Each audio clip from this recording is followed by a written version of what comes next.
जय राम भंडारा। आज भैया पप्पू भैया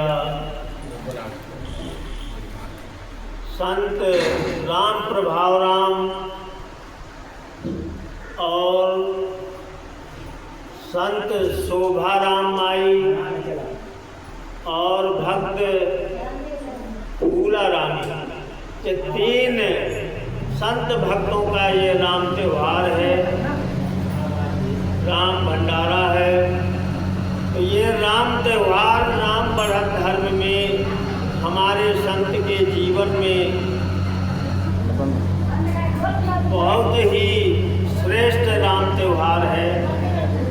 सारे सांसारिक त्योहारों से ये बहुत श्रेष्ठ है, ये आध्यात्मिक त्यौहार है। इसलिए यह वर्ष में जो एक बार हमारे संतों के यहाँ होता है राम त्यौहार मनाया जाता है, इसकी तुलना में आपके कोई भी त्यौहार कोई भी भंडारा नहीं है। ये बहुत ही कल्याणकारी है, जिसमें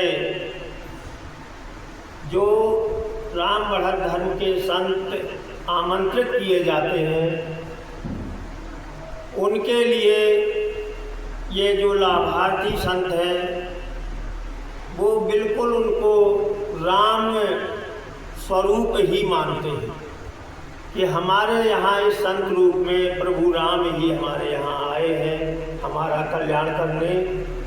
वैसे तो जो भी भक्त हैं सब आते हैं, सभी के अंदर हमारे परमात्मा राम बैठे हुए हैं। इसीलिए राम के रूप में सबको आदर सम्मान और प्रणाम किया जाता है। लेकिन विशेष रूप से जो राम राम राम राम अपने जीवन में चला रहे हैं वो तो भगवान ही हो जाते हैं। तुलसीदास जी ने कहा है कि किसी के मुख से अगर धोखे से भी राम नाम निकल जाए तो उसके अपनी चमड़ी से उनकी पादुकाएं बनाना चाहते हैं। क्यों? कि जो धोखे से एक राम नाम बोलता है उसके लिए ये भाव है संतों का। तब तो यहाँ संत दिन रात राम राम राम राम ही जपने वाले हैं, तो वो तो हमारे लिए परमात्मा ही स्वरूप है, हमारे राम ही इस रूप में आए हुए हैं। इस भाव से उनका आदर सम्मान किया जाता है और प्रभु उन्हीं के रूप से ही हमारा कल्याण करते हैं।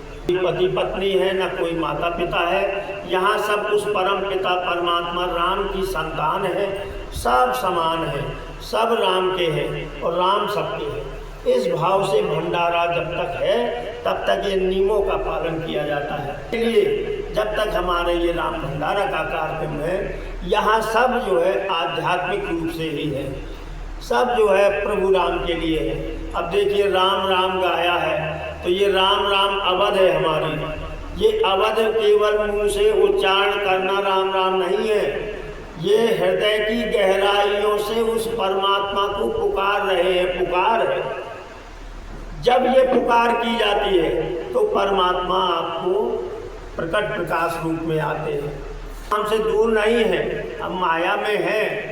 इसीलिए ऐसा समझिए कि वो हम ही बने हुए हैं, परमात्मा की देरी नहीं है, हमारी देरी है। हम कब तक परमात्मा के लिए करते हैं। आप परमात्मा के लिए ही राम राम करो और राम राम में ही लीन हो जाओ तो ये आपका जो संसार का पर्दा पड़ा हुआ है वो हट जाएगा।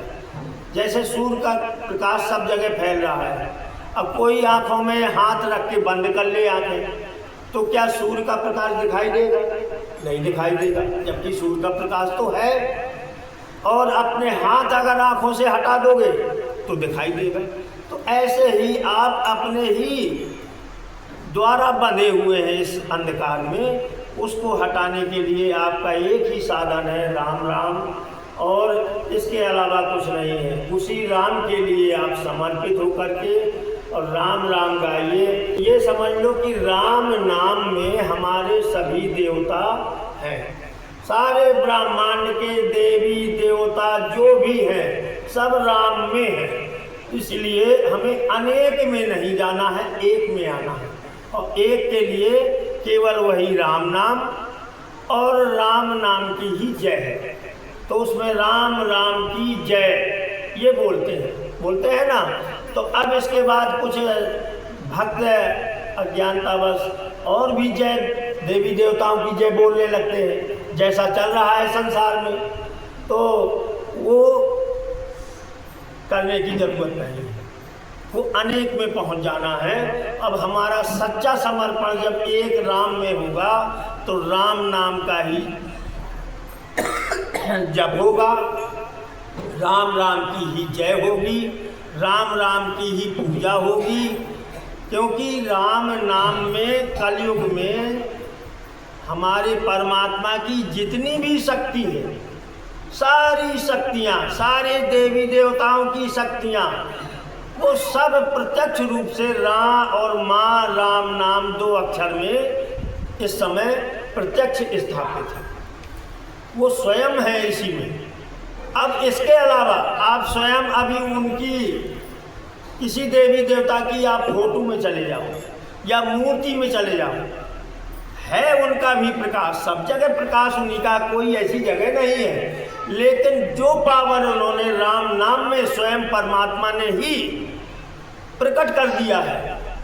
जब वो कह रहे हैं कि सब इसी में है, राम नाम में ही है, इसलिए हम अपना क्यों भटके, कल्याण क्यों ना करें, राम राम राम राम ही करें। और यही है। हम लोग तो ऐसा है कि राम नाम से जितने जुड़े हुए हैं तो सब ऐसा है कि सब संगठन में मिलकर के यात्रा कर रहे हैं। हमारी यात्रा है इसी जन्म में परमात्मा को प्राप्त करने के लिए कि हमें परमात्मा मिल जाए। और जिसको और जन्मों की आशा हो, इस जन्म में परमात्मा की प्राप्ति ना करना हो, तो वो भटकता रहे भाई। और नहीं, कलयुग में एक यही साधन है कि इसी जन्म में यदि परमात्मा की प्राप्ति करना है तो केवल एक राम नाम का आश्रय ले लो, दूसरे में ना जाओ, एक में आश्रय ले लो। बस आपको इसी जन्म में परमात्मा की प्राप्ति हो जाएगी। और हम लोग जैसे आप लोग कहीं तीर्थ में एक समूह में जाते हैं, एक मेला बना कर जाते हैं, मान लीजिए 10-20 लोगों का आपका ग्रुप जा रहा है, तो जब साथ में जाते हैं तो क्या करते हैं, किसी को छोड़ते हैं क्या? फिर तो आपकी जिम्मेदारी होती है कि जब तक अपना लक्ष्य पूरा ना हो जाए तो भाई जितने लोग चले हैं तो कोई पीछे ना रहने पावे। अगर पीछे रहता है तो उसको भी साथ में लेके चलते हैं। ऐसे ही हमारा है कि हमारा लक्ष्य है परमात्मा की प्राप्ति। और हमारे राम राम से जुड़े हुए संगठन में जो संत भक्त हैं, सब राम की प्राप्ति के लिए राम राम ही कर रहे हैं। और हम लोग मिल करके एक दूसरे का ऐसा सहयोग करते रहते हैं कि कोई भाई पीछे रह रहा है, पीछे हट रहा है तो उसको पकड़ के आगे चलाते हैं कि ये भटक ना जाए, ये कहीं रह ना जाए, सब लोगों की यात्रा पूरी हो। तो कभी कोई अगर मार्ग से इधर उधर होने लगता है तो हम लोग उसकी यही सेवा और सहयोग करते हैं कि नहीं भाई ऐसे में गड़बड़ हो जाएगा, साथ में चलना है, सब लोग ऐसा ही नियम पालन करो। तो इसमें यही राम नाम का ही नियम, राम राम की अवध और राम भंडारा, ये राम त्यौहार के रूप में मनाना। जो हमारे संत जुड़े हुए हैं वो उनके चरणों की रज लेना।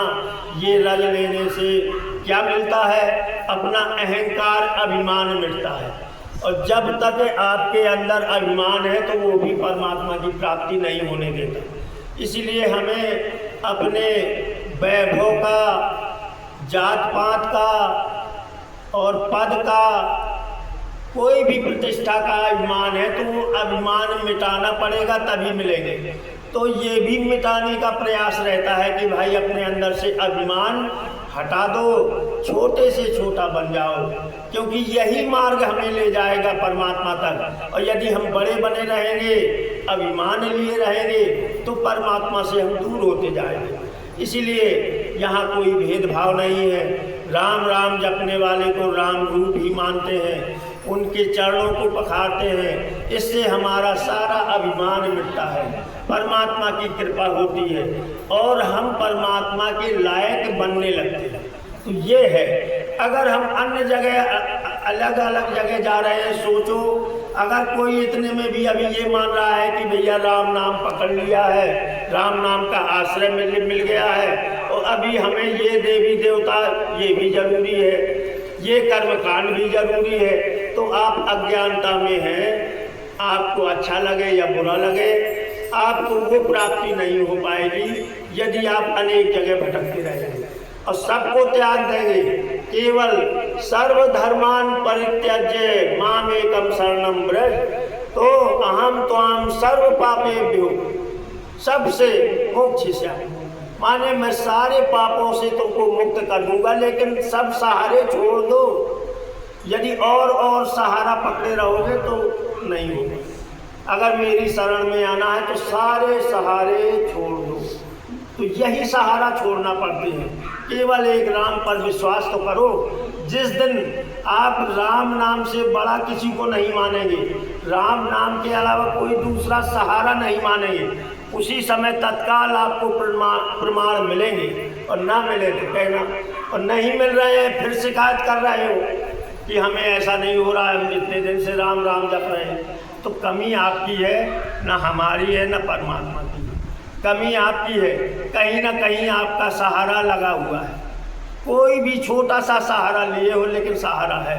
जब कोई सहारा ना रहेगा, केवल राम नाम का सहारा रहेगा, फिर देर नहीं है।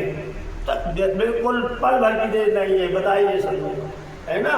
तो बस देरी हमारी है, और हम कितनी देर करते हैं ये आपका काम है। और हम चाहते हैं कि देरी ना हो, साथ में चले हैं तो साथ में सबकी यात्रा पूरी हो, परमात्मा की शरण में पहुँचे, परमात्मा की कृपा हो। तो राम राम की जय।